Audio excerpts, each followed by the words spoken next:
You may have or anything like that, or have anything you'd like to say? I want to know why the mast is down. Look, why it's down? That's where it goes, Maureen. That's the boom. It's supposed to stand up. That's the boom, Maureen. Oh, all right. It's Got a little slot. It's got a little slot just here that it sits in. It's like that. Put it in there, put the thing over it, and away you go. the middle mast was taken out in 1964 when they converted to carry sulphuric acid Oh, from all right. Port Pirie, Port Lincoln. Sorry, Bill? Yeah, the main mast, yes. It was taken out and they put 10 cylindrical tanks in, and they could attach it up to their auxiliary engine, pump it out in something like an hour or less. Less than that. Less than that. And then turn around and go back and get more. She did that up until the late 60s, and then the crouch got rid of it. Loss of interest. If you're out of the water and you get that loss of interest, at least there's a future. That's the way I look at it. I hope we don't have a loss of interest, but that's up to us to keep it going. Mr. Clue. Where will it be dry docked? And what work has to be done prior to that happening? Sydney Cove Park, please, okay? Yeah, we've got a site, the preferred site in Lady Valley. Running parallel from the access road to the slip, this road down here, we park a stern first in that area there. More like a boat. Stern first in that area there. So, up until I can spend a lot of time getting down to intricacies, and I won't. But up until a couple of weeks ago, we had thought it was a simple matter of towing her across, putting some rubberised canvas inflatable rolls they use for big ship hauls down, and just hauling her out. And I left that with Matthew Bales to consider. And when I went to visit Matthew earlier this week, 3 days ago, he said, "Sit down, mate, we've got something to tell you." And the whole thing changed. So Matthew's issue was the rock that we wanted to haul her out.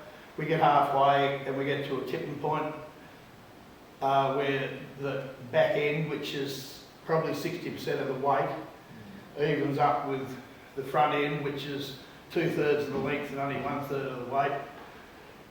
We fear we may break her back when she tips. So the other thing was, if she came in bow first, we had a starting point which was the slope of the bow into the water. If she's coming stern first, the first thing you got is the keel. And we had to elevate it to get that keel away from the rocks. And now my suggestion of blowing the bags up while she was still in the water and elevating the whole ship, or sinking the other end to do it, it just makes it too unsafe and too unstable. So we had to throw that idea out the door. And the Matthew's plan is to build a purpose-built trailer or sections of trailer, sink them at the ship lift, slip her onto the trailer, lift it again, push her onto a dumb barge and tow that dumb barge to Lady Baron with her sitting on the deck on her trailer, and in conjunction with the building of the safe harbour and having a concrete or very solid ramp to bring the barge into, tow her off with at least a D7 excavator or a D7 dozer or equivalent, and negotiate her on the trailer to her site, and the trailer becomes her hard stand. The wheels come off and there's no sides, it's just like a steel slipway platform, and that will become her hard stand. So it costs a lot to get her there that way, but we avoid a lot of costs on the Flinders end as far as having to build a site for her. In a nutshell, it's not going to be cheap, but that's the only thing that'll work. And would that ideally have to happen prior to the safe harbour? Yes, it has to happen prior to the safe harbour. We, at this stage, we've heard that the Safe Harbour project might be underway by October, and we need to coincide with what they're doing, and Peter's ready to talk to the contractors fairly soon, and David, done, and to make sure that we coordinate. They're happy to work with us at this stage, and we'll just see how we go, you know. The people we've got with us love a challenge. They're all quite successful people. For us, it's a great challenge. It's not without big risks. But there you go. What about the gum leaf? The gum leaf, that's another story. The captain's here if he wants to come up and talk about it. We'll say that for another day, Bill. Thank you. We'll start on the easy jobs first. Yeah. Is there any more questions? I mean, we would like for anyone that's interested in following this from every day from now on to register your interest, and we're putting out a regular newsletter which will have proceedings as we go along, and you know, we just want everyone to be involved. We want it to be a community thing. If we can get the boat on the hard stand and a lick of paint on her and a little bit of work done without going for handouts from the government, we'll start talking to them then about a dollar for dollar grant for what we've already done to finish her off and turn her into a museum. That's a long way away. Martin? How far away are you from securing the land? The council is in negotiation with Transport and Parks to secure this lower portion for the Safe Harbour project. From the beginning I've been liaising with the General Manager, and we've kept the top part across here to the north for the Maritime Centre, thank you, Green Light, and the Lady Jillian. We've always... Jillian. Sorry? Yeah. Lady Jillian. We've always been working closely to ensure we don't impede on each other. That's been our basis. But when we finish the question time, we've got a couple of motions which will move that a little bit further ahead. Mr. Pinzer, Mr. Bergman. Mr. Wise, what sort of damage is done to has been done to the boat over the years? So, talk about vandalism. No, the vandalism is minor. What happened, the boat, unfortunately, when they first moved the boat into Port Leslie, not a lot of security was left there because she'd been for years unlocked everywhere she went. She was never locked. She went to Port Leslie, and within a few days, the pump had disappeared off the main motor. The steering wheel had been almost dislodged, and other things of engineering value or historical value to people of an engineering mind or people who knew a lot about historical artefacts and the value of historical artefacts. Those things disappeared. Luckily, it was made secure before the wheel went, and Les managed to take the wheel home and lock everything up. But the original main damage was done by people who knew what they were doing and people who had experience in the industry. It wasn't vandals, it wasn't vagrants. The vandals and the vagrants came later. Their damage was minimal. They just threw a few things around, smashed a couple of windows, and not much at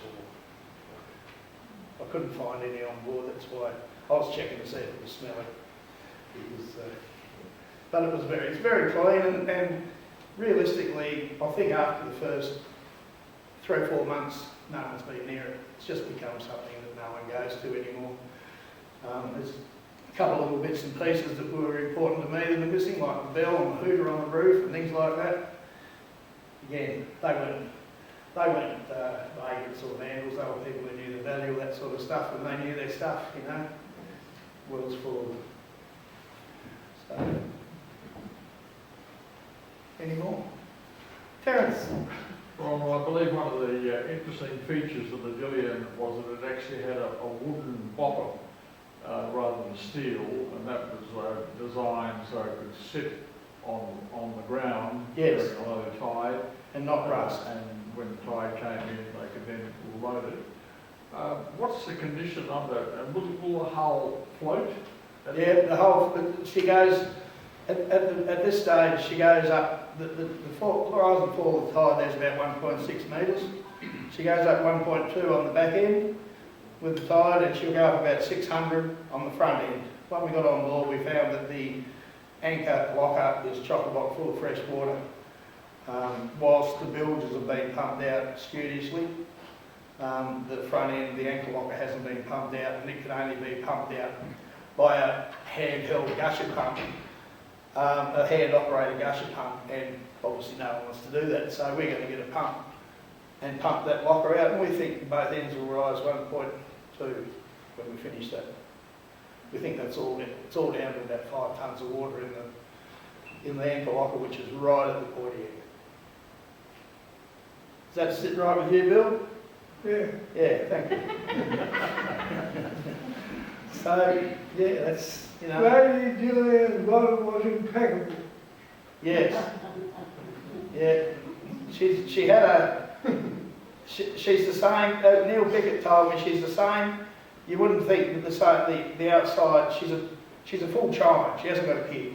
Yeah. She's a full chine ship and hard chine. The outside sides, the flat sides are the same depth as the middle keel. The only difference and the bit that makes it tip a bit is they put a wooden false keel underneath that to protect the rest of her from sitting on the bottom. So really she's a hard chine, non-keeled ship. She's a barge. She was actually based on the river barges from the Murray, and you'll see from the video the link. Okay. Another one. I think one more question. Oh, have as many as you like, the more you No, like. we like this is how we get the stuff out, you know. We've forgotten heaps of stuff, and you fellas have already told us about the trip on the boat, what's wrong with it. Have you considered alternative sites in terms of... We had considered alternative sites. It's costly to get it. E.g., wouldn't it be nice if it was parked beside the existing old wharf here? It'd be lovely, but we've got logistics with the haul out. We also have logistics in that area with things like power lines and other stuff, which, you know, we could do it. We're committed to that site for the reasons of the Maritime History Centre and one being able to balance off the other. We also think that whilst Whitemark was changed considerably when the ships left Whitemark, and we've lost a little bit of our soul. Lady Barron lost their fishing industry and their fish factories, and it's only the goodness of the community down there that has kept them together, and we think they need something like that. We're the administrative centre of the island. And we think that sits nicely on the little town down there. I think it sits better there than Whitemark. Personal opinions aside. Yeah. We've had to balance a lot of stuff out to get the best, what we think is the best for everyone. So much as I miss the Whitemark thing, I'm happy to drive down there today. Are there any more? Would the third mast go back in, Ron? Sorry? Would the third mast go back in? Would it? Well, it could if we wanted to look at it. It may even still exist. It got taken out, so it may even still exist. There are sticklers for putting things up on top shelves and leaving them there, people with boats. And so it may still exist, but I would ask why. We had her as a two-master, and I want to remember that history, and as she is. And with the mast in, even though We've done it that round. It's going to be in the middle of what we propose will be a theatre and meeting room. So there's, you know, there are things we thought about. We didn't sit too long on that one, but you might be right. You know, it's good to bring it up. One of the benefits of the I was dual thinking more of a historical restoration, that might be more money floating about, the government money for something like that. Yeah, or even in another place though. I once went to the town of Dargaville in the North Island of New Zealand, and there at the Dargaville Museum out in the paddock was the mast off the Rainbow Warrior. It was only the mast, and it was just fantastic on its own, just on a slab of concrete going up to the sky. I thought, what a wonderful thing to have. So even as a standing display on its own, without putting it back, might be a valuable thing. One of the benefits and the attraction is the design of the Jillian, the fact that it is a flat bottom. You saw the pictures there inside the hole. It easily lends itself to a functional area, such as a display or a theatre, meeting rooms, etc., etc. The mast was getting away, but I take your point.